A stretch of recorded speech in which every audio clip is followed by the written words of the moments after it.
কোনোভাবে সম্ভব না চালাই আমি মনে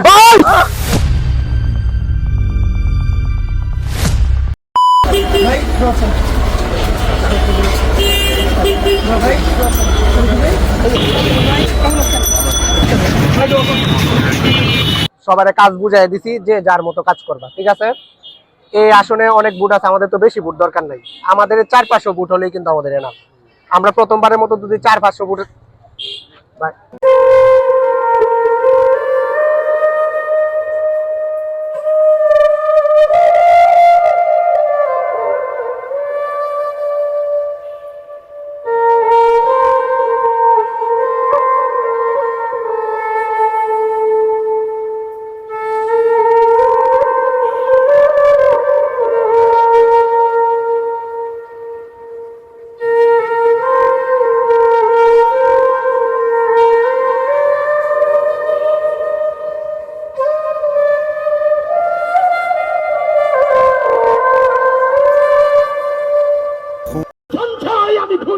আমি পথ সম্মুখে যাহা পাই যাই চূর্ণি, আমি নিত্য পাগল ছন্দ, আমি আপনার তালে নেচে যাই, আমি মুক্ত জীবন আনন্দ।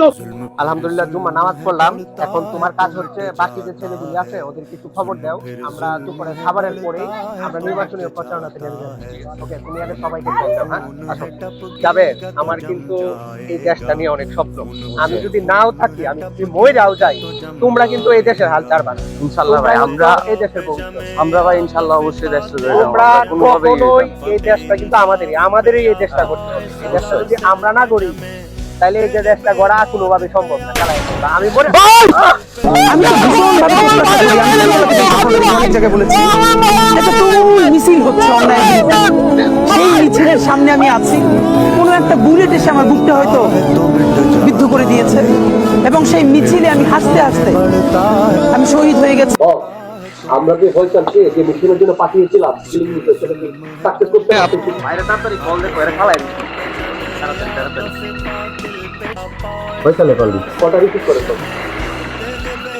হ্যালো ভাই। হ্যালো, মিশন তো সাকসেস ভাই। ঢাকা 8 আসনের স্বতন্ত্র প্রার্থী ও ইনকিলাব মঞ্চের মুখপাত্র শরীফ ওসমান হাদি গুলিবিদ্ধ হয়েছেন। আমরা কি করতাম ভাই? অ্যাম্বুলেন্সে করে কিন্তু ডক্টর, নার্স এবং মেডিকেল বোর্ডের সদস্যদের সমন্বয়ে ওসমান হাদিকে এবারকে হাসপাতালে নিয়ে যাওয়া হচ্ছে। মাইনেটিং হইয়া হালদাঘাট দিয়া ইন্ডিয়া বর্ডার চলে যাও, এখানে আমাদের লোক আছে। আচ্ছা তাহলে আপনি ফোন তাড়াতাড়ি করুন, আমার ফোন দিতে, আর আমরা এই যে মাইক্রো নিয়ে এখন হালদাঘাট যাইতেছি। ওসমান হাদি মারা যেতে পারে, দ্যাটস এ গ্রাউন্ড সিচুয়েশন, বাস্তবতা, যে কোনো মুহূর্তে তিনি মারা যেতে পারেন। সংকটাপন্ন অবস্থায় চিকিৎসকদের নিবিড় পর্যবেক্ষণে আছেন ইনকিলাব মঞ্চের ওসমান হাদি।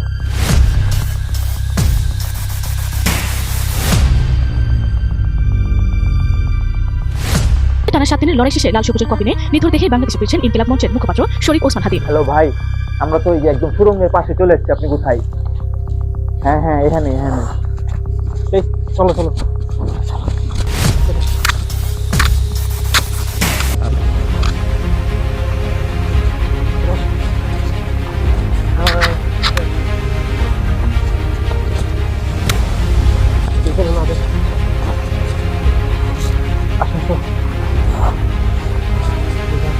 আসামিদেরকে চিহ্নিত করার পূর্বেই তারা সীমান্ত পাড়ি দিতে সক্ষম হয়। কবি কাজী নজরুল ইসলামের যে সমাধি রয়েছে ঠিক তার পাশেই শরীফ ওসমান হাদিকে দাফন করা হবে।